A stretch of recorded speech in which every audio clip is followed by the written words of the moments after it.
होगी रोशन के पास। उनके साथ इस वक्त सीपी जोशी मौजूद हैं, उनसे सीधे बातचीत करेंगे।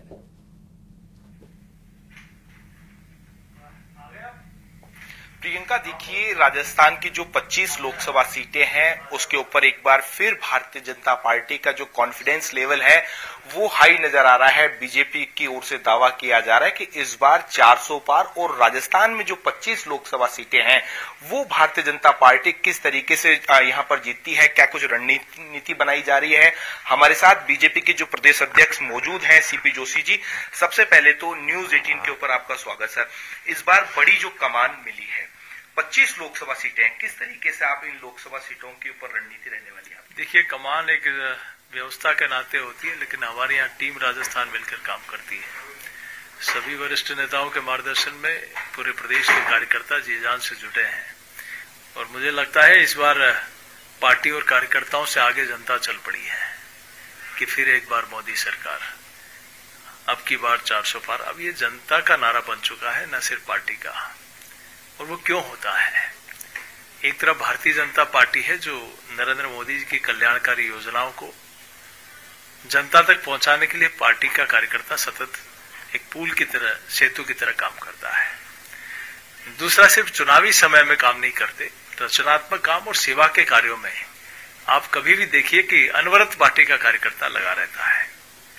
दूसरी तरफ वो राजनीतिक पार्टियां हैं जो सिर्फ चुनावी समय में दिखाई देती है। बेमेल गठबंधन होता है जो एक दूसरे को देखते नहीं, गाली निकालते हैं। वो चुनाव के समय सिर्फ मोदी जी को रोको इस नाते गले से गला मिलाते हैं। अंतर है, एक तरफ राष्ट्रवाद है, दूसरी तरफ परिवारवाद है। मोदी जी का 10 साल का जो कालखंड है, दूसरे बाकी पॉलिटिकल पार्टियों ने जिन्होंने इस देश में राज किया, शासन किया, वो कहीं भी इन 10 वर्षों के आगे कहीं दूर दूर तक टिकाई नहीं देते हैं।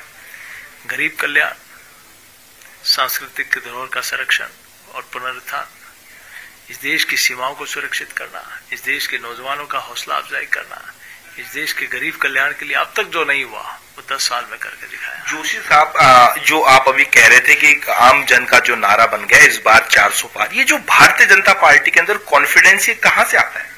ये जनता के द्वारा आता है, क्योंकि एक तरफ वो पॉलिटिकल पार्टियां हैं जो एक परिवार को अपना देश मानती है, दूसरी तरफ भारतीय जनता पार्टी है जो पूरे देश को अपना परिवार मानती है। और यही माननीय प्रधानमंत्री जी ने मानकर 140 करोड़ लोगों के लिए किया है, और अपना पल पल और अपना क्षण क्षण मां भारती के लिए दिया है, इस देश के लिए दिया है, इस देश के कल्याण के लिए किया है। और आप देखिए कि इसीलिए कहे जाते हैं, चाहे रेलवे में हो, सिविल एविएशन में हो, रोड्स में हो, ग्रामीण सड़कें हो, हाईवे हो, गरीब कल्याण हो, महिला सशक्तिकरण हो, किसान की उन्नति प्रगति हो, हर मामले में आप 21 दिखाई देंगे कि आखिर क्या कारण है कि आपने 30, 40, 50 सालों तक देश में राज किया और इनसे ज्यादा मोदी जी ने 10 वर्षों में काम करके दिखाया। आप क्यों नहीं कर पाए? यही अंतर है, यही विश्वास है कि चुनाव 10 वर्ष तक मोदी जी ने देश की जनता के लिए दिए, अब जनता चल पड़ी है कि फिर एक बार मोदी सरकार। सीपी जोशी साहब, जो राजस्थान की 25 सीटें हैं उनके ऊपर से 15 के ऊपर जो कैंडिडेटों के नामों की घोषणा कर दी गई है, क्या नहीं लगता कि देरी हो रही है? जो 10 कैंडिडेटों के जो नामों की जो घोषणा है वो हो जानी चाहिए, कब तक होगी? जल्दी, नेक्स्ट सीईसी होगी तब उनकी घोषणा हो जाएगी। पार्टी की सारी तैयारी है, क्योंकि हमारे यहाँ कोई व्यक्ति चुनाव नहीं लड़ता, कमल का फूल चुनाव लड़ता है, प्रत्याशी प्रतीक के रूप में होता है। और सभी लोग, पूरे देश और प्रदेश की जनता ने तय किया है कि फिर एक बार मोदी सरकार, मोदी जी को प्रधानमंत्री के रूप में सब लोग देखना चाहते हैं। तो पार्टी ने बिना प्रत्याशी के, वहां हमारी सारी एक्टिविटी शुरू है, पार्टी के प्रोग्राम चालू है, और जैसे ही प्रत्याशी की घोषणा होगी आगे के कार्यक्रम शुरू हो जाएंगे। सीपी जोशी साहब, एक मेरा लास्ट सवाल, क्या राजस्थान में भी बीजेपी जो किसी पार्टी के साथ, थर्ड फ्रंट के साथ कोई गठबंधन कर रही है? देखिए, मैं सोचता हूं कि पूरे देश भर में गठबंधन, बेमेल गठबंधन आप देख रहे हो देश भर में। जो पॉलिटिकल पार्टियां देश भर में कभी एक दूसरे के साथ नहीं बैठती थी, वो आज हाथ से हाथ मिलाकर साथ बैठ रहे हैं, साथ मंच शेयर कर रहे हैं, बातचीत कर रहे हैं। क्या कारण है? मोदी जी को रोकना। क्यों रोकना चाहते हैं? कि जो देश की अर्थव्यवस्था फ्रेजाइल इकोनॉमिक में थी, टॉप उसमें, तो आज देश की टॉप 5 में पहुंच गई। क्यों रोकना चाहते हैं? देश में राम मंदिर बन गया इसलिए। क्यों रोकना चाहते हैं? धारा 370 हट गई इसलिए। मोदी जी को क्यों रोकना चाहते हैं? गरीब कल्याण का 10 वर्षों में जो काम हुआ आप 60 वर्ष में नहीं कर पाए। क्यों रोकना चाहते हैं कि सिटीजन अमेंडमेंट एक्ट आ गया, क्यों रोकना चाहते हो आप? 3 तलाक आ गया, आखिर क्यों रोकना चाहते हो? इस देश की उन्नति और प्रगति में उन्होंने 10 सालों में जो किया आप कभी नहीं कर पाए, इसलिए रोकना चाहते। कोई तो जवाब होगा। देश की जनता साफ अंतर समझती है कि हमने फिर से मोदी जी की सरकार बनानी है।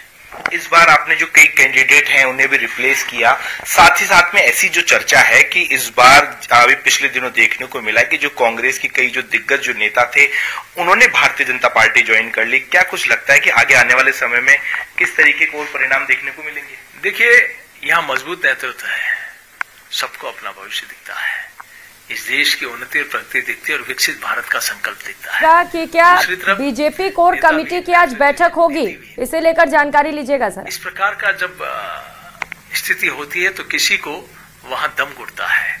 और जब पिछली बार पार्टी की ज्वाइनिंग का प्रोग्राम था तो मैंने पूछा कई लोगों से जो कांग्रेस पार्टी छोड़कर और अन्य पार्टियां छोड़कर भाजपा ज्वाइन कर रहे थे कि हमने उसी दिन मन बना लिया, हमारा दम घुट रहा था कि अयोध्या जी में 14 वर्ष के वनवास के बाद प्रभु श्री राम आए थे तो पूरा देश दिवाली मना रहा है और 500 वर्षों का सपना अयोध्या में भव्य और दिव्य मंदिर बना, पूरी दुनिया दिवाली मना रही है।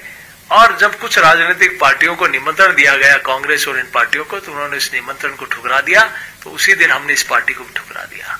तो लोगों के मन में है कि आप कहाँ क्या कुशल नेतृत्व दिख रहा है, मजबूत नेतृत्व दिख रहा है, जिनके नेतृत्व में दुनिया का सिरमौर बनने का संकल्प देश ने लिया है, तो निश्चित रूप से बाकी राजनीतिक पार्टियों से इसीलिए लोग छोड़कर भारतीय जनता पार्टी और नरेंद्र मोदी जी के नेतृत्व को स्वीकार कर रहे हैं। सीपी जोशी साहब, आज जो बीजेपी कोर कमेटी की बैठक होनी है, क्या कुछ रहने वाला है, किस तरीके की उसकी जो तैयारियां की गई है? देखिए, ये अनवरत है, हमारी अनवरत प्रक्रिया है कि पार्टी की एक टोली हमेशा बैठती है।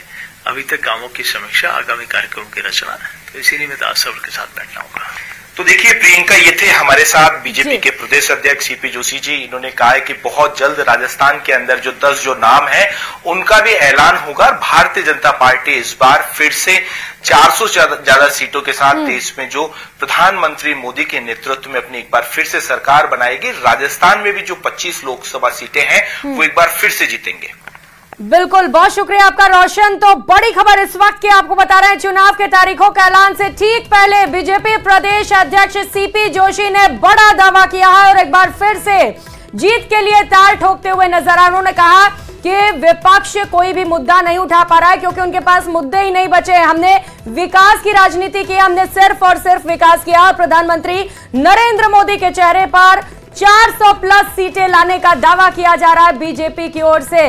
तो पार्टी के कार्यकर्ता हमेशा काम करते हैं। सीपी जोशी की ओर से यह बयान सामने आया। उन्होंने कहा कि एक तरफ राष्ट्रवाद है और एक तरफ परिवारवाद है। तो परिवारवाद को लेकर करारा हमला किया गया। सीसी की बैठक के बाद टिकट की भी घोषणा की जाएगी। यह बड़ा बयान सीपी जोशी की ओर से। उन्होंने कहा कि एक बार फिर से मोदी की ही सरकार बनेगी। पार्टी के कार्यकर्ता हमेशा काम करते हैं। इससे बयान से उन्होंने पार्टी के कार्यकर्ताओं का भी मनोबल बढ़ाया, तो साथ ही साथ विपक्ष पर भी परिवारवाद को लेकर करारा प्रहार किया है। उन्होंने कहा कि विपक्ष परिवारवाद करता है तो बीजेपी विकास करती है।